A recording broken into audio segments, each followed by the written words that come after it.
আজ আমরা দেখতে চলেছি 2018 সালে রিলিজ হওয়া একটি অসাধারণ মুভি যার নাম হলো পারফেক্ট ওয়ার্ল্ড। এটি মূলত একটি কোরিয়ান ড্রামা যেখানে একটি ছেলে আর একটি মেয়ের করুণ এক ভালোবাসার গল্প ফুটিয়ে তোলা হয়েছে। তো গল্পটি শুরু করা যাক। মুভির শুরুতে আমরা একটি মেয়েকে দেখতে পাই যার নাম হচ্ছে হানা। হানা হচ্ছে ইন্টার ফার্স্ট ইয়ারের একজন ছাত্রী। তারপরে আমাদের একটি ছেলেকে দেখানো হয় যার নাম ইৎসু। সে আমাদের গল্পের প্রধান চরিত্র। সে ইন্টার সেকেন্ড ইয়ারের একজন স্টুডেন্ট। একটু আগে যে মেয়েটিকে দেখেছিলেন হানা, সে ইৎসুকে অনেক পছন্দ করত, কিন্তু সে ইৎসুকে কোনোদিন তার ভালোবাসার কথা বলতে পারেনি। বললে যদি ইৎসু তার প্রপোজাল একসেপ্ট না করে, তাকে যদি অপমান করে, এই ভয়ে সে ইৎসুর সামনে তার ভালোবাসার কথা বলতে পারেনি। এরপর কিছু বছর পার হয়ে যায়। আমরা কয়েক বছর পরের দৃশ্য দেখতে পাই। হানার এখন লেখাপড়া শেষ হয়েছে। হানা একটি বড় ইন্টারন্যাশনাল কোম্পানিতে ডিজাইনারের জব করে। প্রতিদিনের মতোই আজকে সে তার অফিসের কাজ করছিল। তখন তার একজন কলিগ তাদের নতুন একজন আর্কিটেক্টরের কাজের প্রশংসা করছিল। হানা যখন সেই আর্কিটেক্টরের ছবি দেখে, তখন সে তাকে চিনতে পারে, কারণ সেই নতুন আর্কিটেক্ট আর কেউ নয়, বরং সে তার কলেজের সিনিয়র সেই ইৎসু। হানা তার কলিগকে বলে, আমি তো উনাকে চিনি, উনি আমার কলেজের সিনিয়র ছিলেন। হানা তার কলিগের কাছ থেকে জানতে পারে যে ইৎসু তাদের কোম্পানির সাথে বড় একটা প্রজেক্টে কাজ করছে।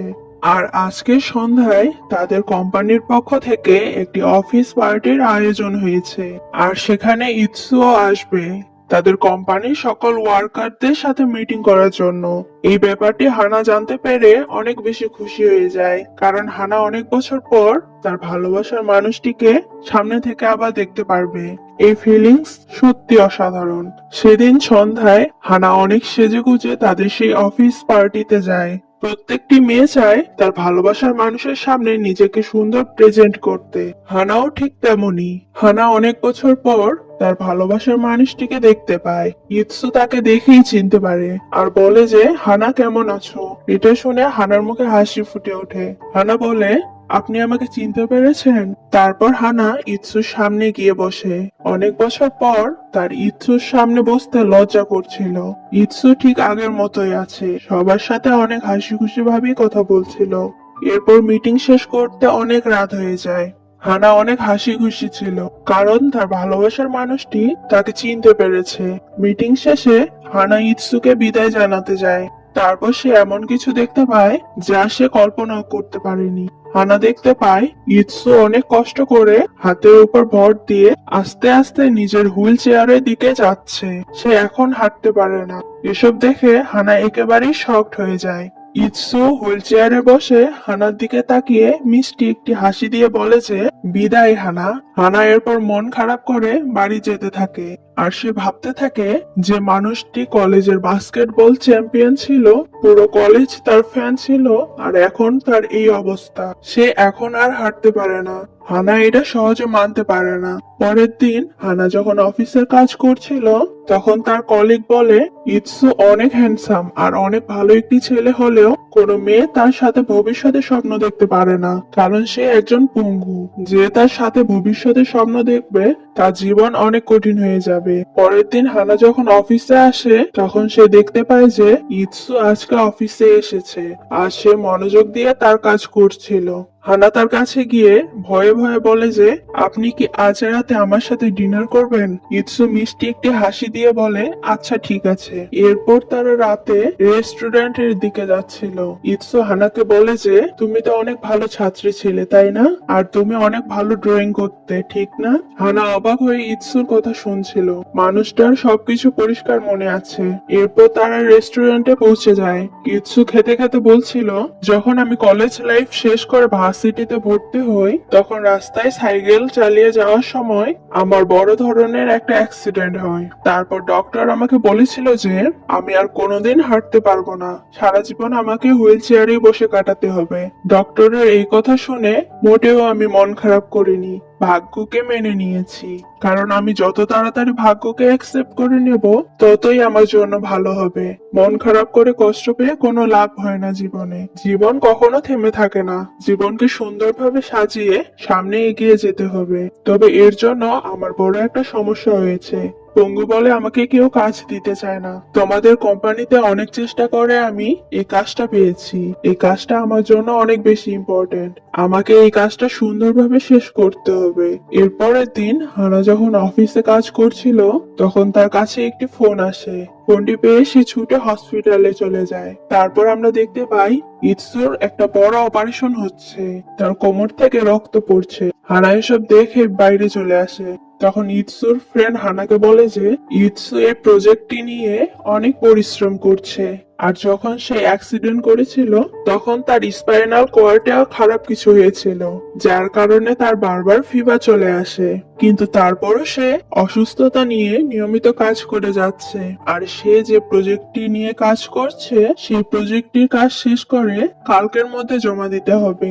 এজন্য সে এই অবস্থা নিয়েও ঠিক মতো কাজ চালিয়ে যাচ্ছে। কারণ তার কাছ থেকে যদি এই কাজটাও হাতছাড়া হয়ে যায় তাহলে সে আর কোনো কাজ পাবে না। কিছুক্ষণ পর হানা ইৎসুর সঙ্গে দেখা করতে আসে, আর সে দেখতে পায় ইৎসু এই অবস্থা নিয়েও উপুর হয়ে কাজ করছে। তখন সেখানে একজন নার্স চলে আসে, আর সে ইৎসুকে এই অবস্থায় কাজ করতে দেখে নিষেধ করে। আর সে বলে আপনার এই অবস্থায় কাজ করা ঠিক না। কিন্তু ইৎসু নার্সের কোনো বাধা শুনছিল না, সে তার কাজ চালিয়ে যাচ্ছিল আর বলছিল যে আমার জীবনে থেকেও বেশি গুরুত্বপূর্ণ হচ্ছে এই প্রজেক্টটি। হানা ইৎসুকে দেখে বুঝতে পারে যে তার জন্য এই প্রজেক্টের কাজটি কতটা ইম্পর্টেন্ট। হানা সেখানে নার্সের কাছে মাথা ঝুঁকিয়ে রিকোয়েস্ট করে ইৎসুকে দয়া করে তার কাজ করতে দিন, আমি ইৎসুর সঙ্গে থাকবো, তাকে বেশি প্রেসার নিয়ে কাজ করতে দিব না। ইৎসু দেখতে পায় হানা নিজের মাথা ঝুঁকিয়ে নার্সের কাছে পারমিশন নিচ্ছে। তারপর আমরা দেখতে পাই হানা ইৎসুর প্রজেক্টের বোর্ড নিজের হাত দিয়ে ইৎসুর দিকে ধরে আছে, যাতে করে সে একটু আরামে কাজ করতে পারে। কিন্তু ইৎসুর তারপরও কাজ করতে অনেক কষ্ট হচ্ছিল। হানা ইৎসুকে বলে যে আমি কি আপনার এই ড্রয়িংটা কমপ্লিট করতে হেল্প করতে পারি। হানার অনেক জোরাজুরিতে ইৎসু রাজি হয়ে যায়, কারণ ইৎসু অনেক অসুস্থ ছিল আর এখন এই অবস্থা নিয়ে সে আজকের মধ্যে কাজটি কমপ্লিট করতে পারবে না। এজন্য সে বাধ্য হয়ে হানাকে তার কাজ করতে দেয়। এরপর হানা সারা রাত জেগে ইৎসুর প্রজেক্টটা কমপ্লিট করতে বসে। ইৎসু এই সবকিছু দেখছিল, কিন্তু তার হানাকে দিয়ে সারা রাত জেগে কষ্ট করে কাজ করাতে মোটেও ভালো লাগছিল না। কিন্তু সে কিছু করতে পারছিল না এই অবস্থায়। না কাজ শেষ করতে করতে সকাল হয়ে যায়। যখন হানা কাজ শেষ করে তখন সে দেখতে পায় ইৎসুর চোখ বন্ধ হয়ে গেছে, অর্থাৎ ঘুমিয়ে পড়েছে। ইৎসুকে এভাবে ঘুমাতে দেখে হানার অনেক মায়া লাগছিল।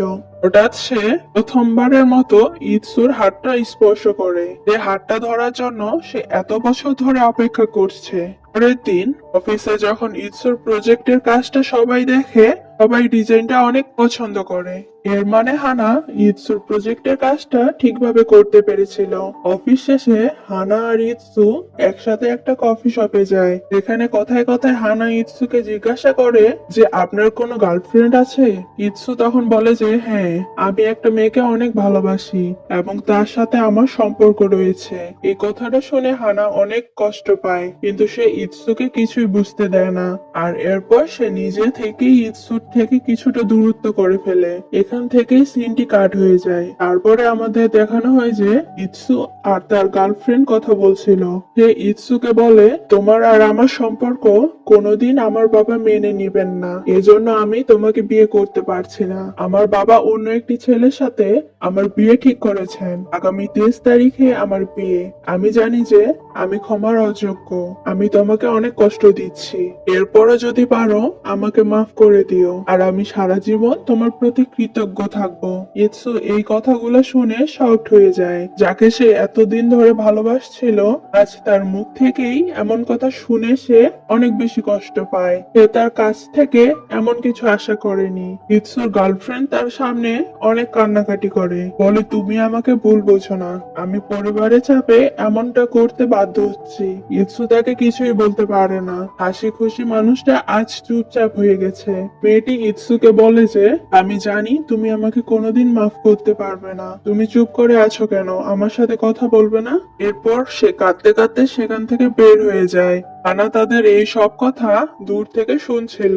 আজকে হানা ইৎসুর সাথে অফিসের কাজের ব্যাপারে কথা বলতে এসেছিল, কিন্তু সেই মেয়েটির মুখে এমন কথা শুনে সে অবাক হয়ে যায়। ইৎসুর মতো ছেলেকে কোনো মেয়ে রিজেক্ট করতে পারে? এরপর সে ওই মেয়েটার পিছু পিছু যায় তার সাথে কথা বলার জন্য। না তাকে আটকিয়ে জিজ্ঞাসা করে যে তুমি ইৎসুকে কেন ছেড়ে দিয়েছো? এটি বলে আমার মনে হচ্ছে আমি অনেক খারাপ একটি মেয়ে, তাই না? আমি খারাপ মেয়ে না, আমি ইৎসুকে অনেক ভালোবাসি। না তখন বলে তাহলে ইৎসুর এত খারাপ অবস্থায় তুমি তাকে ছেড়ে যাচ্ছ কেন? মেয়েটি বলে যে আমাকে তুমি খারাপ ভাবতে পারো, কিন্তু আমার এটা করা ছাড়া আর কোনো উপায় নেই। এটি বলে মেয়েটি সেখান থেকে চলে যায়। তারপর হানা ইৎসুর কাছে আসে, আর এখানে ইৎসু হানার কাছে একটা রিকোয়েস্ট করে। এরপরে দেখা যায় ইৎসুর গার্লফ্রেন্ড এর বিয়ের দিন এসে গিয়েছে, আর হানা ইৎসুকে তার বিয়েতে নিয়ে যাচ্ছে। অর্থাৎ ইৎসু সেদিন হানার কাছে রিকোয়েস্ট করেছিল যে সে যেন তার গার্লফ্রেন্ডের বিয়েতে ইৎসুকে নিয়ে যায়, কারণ সে তার গার্লফ্রেন্ডকে বোঝাতে চায় যে সে তাকে মাফ করে দিয়েছে। ইৎসু তার গার্লফ্রেন্ডের বিয়েতে আসে, খুব ধুমধাম করেই এই বিয়ে হচ্ছিল। হঠাৎ সেই মেয়েটি ইৎসুকে দেখতে পায়, ইৎসু তার বিয়েতে এসেছে, এর মানে ইৎসু তাকে ক্ষমা করে দিয়েছে।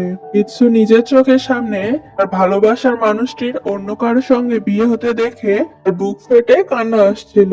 সে তাকে কিছু বুঝতে দেয় না, সে মুখে একটা হাসি নিয়ে তার গার্লফ্রেন্ডকে শেষবারের মতো বিদায় জানায়। বিয়ের অনুষ্ঠানের মাঝখানে সে অসহায়ের মতো হানাকে বলে যে হানা আমাকে বাসায় নিয়ে চলো, আমি এখানে আর থাকতে পারছি না। এরপর ইৎসু সেখান থেকে ফিরে আসে, আবার আগের মতো স্বাভাবিক জীবনে ফিরে আসার চেষ্টা করে। না সব সময় তার পাশে থাকে। যখন সে ইৎসুর মুখে হাসি দেখতে পায় তখন সে নিজেও হেসে ওঠে। ভাবেই হানা ইৎসুর বন্ধু হয়ে সব সময় তার পাশে থাকে। দুদিন পর আরো একবার ইৎসুর শরীর খারাপ হয়ে যায়, আর ইৎসুর মা তাকে দেখতে আসে। ইৎসুর মা বলে যে আমি এখন তোমার সাথে থাকতে চাই, আমি তোমাকে একা রাখতে চাই না। তখন ইৎসু তার মাকে বলে যে আমি একাই খুশি আছি। তখন সেখানে হানা চলে আসে। হানা ইৎসুর মায়ের সাথে পরিচিত হয়। ইৎসুর মা তাকে বলে ইৎসু নিজে কষ্ট করতে করতে মরে যাবে, কিন্তু সে কারো উপর বোঝা হয়ে থাকতে চায় না। একদিন বৃষ্টির রাতে ইৎসু একা একা বাড়ি ফিরছিল, তখন হানা তার বাড়ির দিকে আসছিল। ইৎসুকে বৃষ্টিতে ভিজতে দেখে ছুটে আসে তার দিকে। আজকে হানা তাকে অনেক কথা শোনায়। সে বলে আপনি কেন কারো সাহায্য নিতে চান না, কেন কাউকে আপনার পাশে রাখতে চান না? যে আপনাকে ভালোবাসে অন্তত সে আপনার পাশে থাকতে পারে না, আপনার কেয়ার করতে পারে না। নিৎসু বলে তুমি সব কেন বলছো? হানা বলে কারণ আমি আপনাকে ভালোবাসি, আমি আপনার জীবনের অংশ হতে চাই। আপনার জীবনের অংশ হয়ে আমি সব সময় আপনার পাশে থাকতে চাই।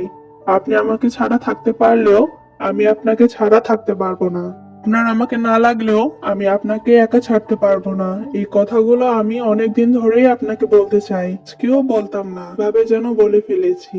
আপনি আমাকে ফিরিয়ে দিবেন না। কথাগুলো বলেই হানা লজ্জায় মাথা নিচু করে ফেলে।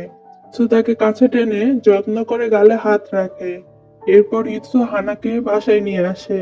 পৃথিবীতে মানুষের খারাপ অবস্থায় কেউ কারো পাশে থাকে না, এটাই তো সত্যিকারের ভালোবাসা। এমন ভালোবাসা লাখে একজন মানুষের কপালেই জোটে। কোনো পুরুষের পক্ষে এমন ভালোবাসা ফিরিয়ে দেওয়া অসম্ভব।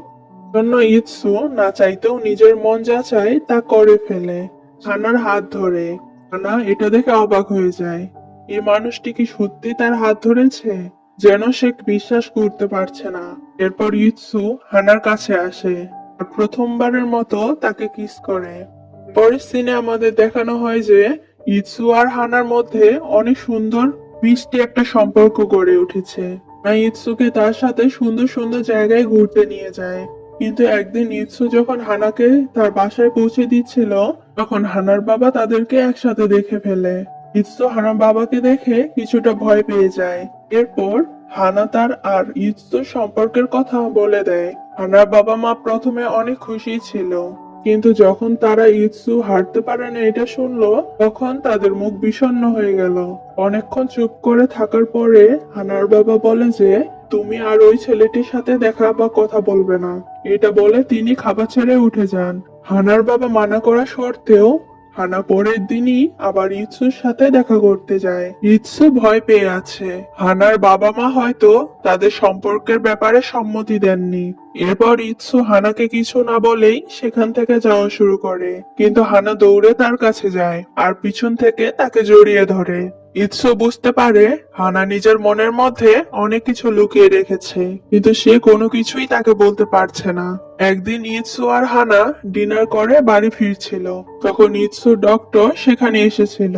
সে হানাকে ইৎসুর সঙ্গে দেখে তাদের সম্পর্ক বুঝতে পারে, আর সে হানাকে বলে যে আবেগের বশে কোনো সিদ্ধান্ত নিও না, এটা একদিনের ব্যাপার না, এটা সারা জীবনের ব্যাপার। ইৎসুর সাথে তোমার জীবন মোটেও সুখের হবে না। কিন্তু এরপরও হানা ডক্টরের কথায় কোনো গুরুত্ব দেয় না। সে ইৎসুকে ভালোবাসে। তাহলে এখানে তৃতীয় পক্ষের কথায় সে কেন নাচবে? কিন্তু এখানেই শেষ নয়। ইৎসুর সবচেয়ে কাছের বন্ধু একদিন হানাকে বোঝায় যে এটা সঠিক সিদ্ধান্ত নয়, তুমি তোমার জীবন নষ্ট করো না। একজন পঙ্গু মানুষকে সাথে নিয়ে সারা জীবন কাটানো মোটেও সহজ ব্যাপার না। হুট করে কোনো সিদ্ধান্ত নিও না। হানার মাও তাকে ফোন করে বোঝায়, তুমি যে কাজটা করছো সেটা একদম ঠিক না। হানার সিদ্ধান্তের ওপর কেউ তাকে সাপোর্ট করছিল না, চারদিক থেকে বাধা আসছিল। এজন্য সে ডিপ্রেশনে চলে যায়। একদিন হানা আর ইৎসু একসাথে বাড়ি ফিরছিল, তখন হানার একটি লোকের সাথে ধাক্কা লেগে সে ট্রেপে পড়ে যায়। ইৎসু তাকে ধরতে পারে না, এক্ষুনি ট্রেন আসবে। হানা অজ্ঞান হয়ে গিয়েছে, কিন্তু ইৎসু অনেক চেষ্টা করেও তাকে বাঁচাতে পারছে না। ভাগ্যক্রমে ট্রেন আসার ঠিক আগ মুহূর্তে কয়েকজন লোক এসে হানাকে বাঁচায়। তাদের কপাল অনেক ভালো ছিল, নয়তো আজ ইৎসু চোখের সামনে হানার মৃত্যু দেখা লাগতো। এরপর হানাকে হসপিটালে ভর্তি করা হয়।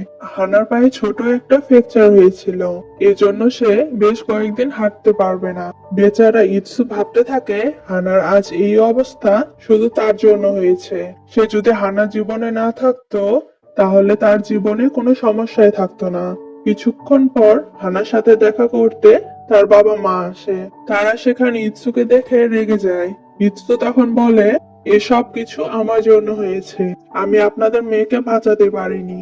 আমি তার একদম কাছাকাছি ছিলাম। আমার জায়গায় অন্য কেউ হলে হানাকে বাঁচাতে পারতো, কিন্তু আমি পারিনি।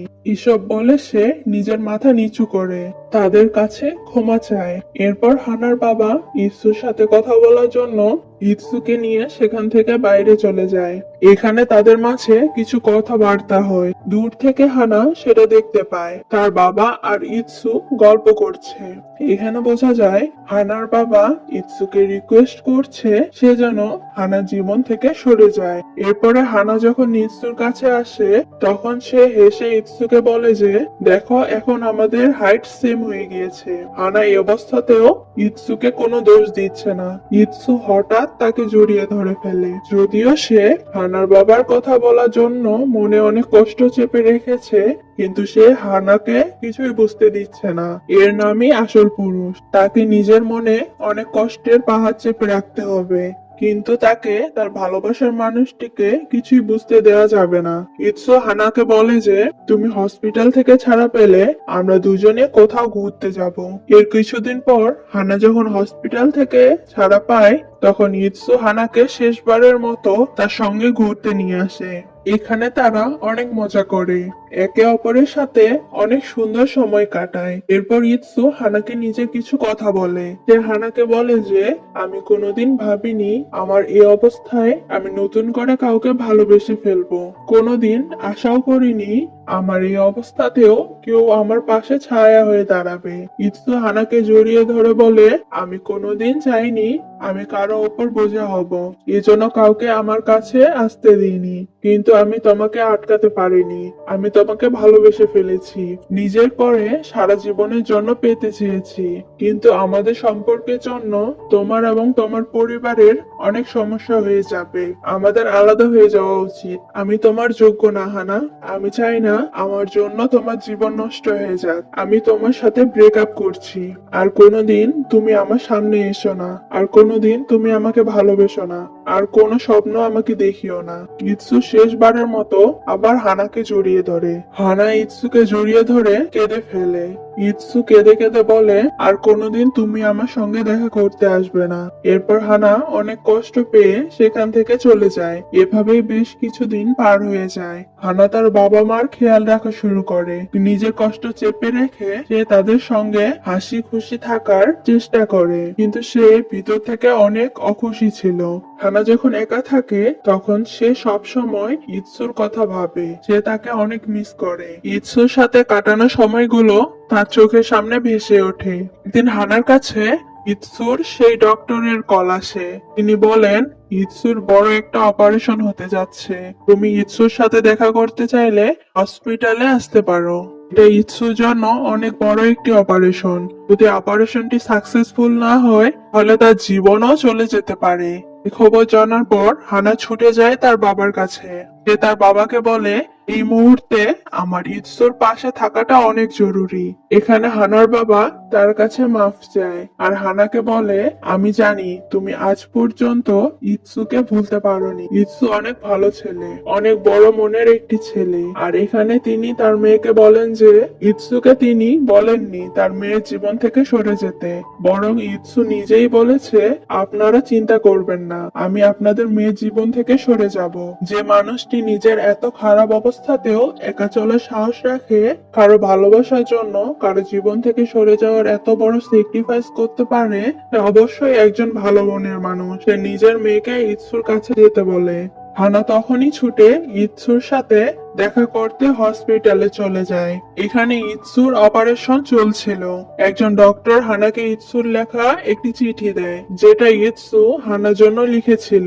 ইৎসু লিখেছিল যে কালকে আমার অপারেশন হবে। আমার অপারেশন সাকসেসফুল হবে কি হবে না সেটা আমি জানি না। আমি তোমার সাথে আবার দেখা করতে পারবো নাকি পারবো না আমি সেটাও জানি না। আর আমি এটাও জানতাম না কেউ আমাকে এতটা ভালোবাসতে পারে। তুমি এই পৃথিবীর সব থেকে ভালো মেয়ে। তুমি যার জীবনের অংশ হবে সে অনেক ভাগ্যবান একটি ছেলে হবে। তুমি যতক্ষণ আমার জীবনে ছিলে আমি অনেক খুশি ছিলাম। আমাকে যত সুন্দর মুহূর্ত উপহার দিয়েছো তুমি, এর জন্য তোমাকে অনেক ধন্যবাদ। আমি তোমাকে অনেক ভালোবাসি হানা। আমি মন থেকে চাইবো তুমি সবসময় সুখে থেকো। যদি আমি বেঁচে ফিরি তাহলে আমি তোমার সাথে আমাদের কলেজের মাঠে দেখা করতে আসবো। অপারেশনের 7 দিন পর আমি সুস্থ হয়ে যাব। আমি যদি বেঁচে যাই তাহলে আমি অবশ্যই তোমার সঙ্গে দেখা করতে আসবো। তুমি আমার জন্য অপেক্ষা করো। চিঠিটা পড়ে হানা অনেক কাঁদতে থাকে। 7 দিন পার হয়ে যায়। হানা অনেকক্ষণ ধরে কলেজের মাঠে অপেক্ষা করছিল, কিন্তু ইৎসু আসছিল না। এর মানে ইৎসু কি আর আসবে না? এ কি আর বেঁচে নেই? এ যখন ধরেই নিয়েছিল ইৎসুর সাথে তার আর কোনোদিন দেখা হবে না, তখনই ইৎসু পিছন থেকে তাকে ডাকে। এর মানে ইৎসুর অপারেশন সাকসেসফুল হয়েছে, ইৎসু বেঁচে আছে। ইৎসু হানার কাছে এসে হাসি মুখে বলে, কেমন আছো হানা? হানা এখানে বলে, আমি সব সময় তোমার সাথে থাকতে চাই।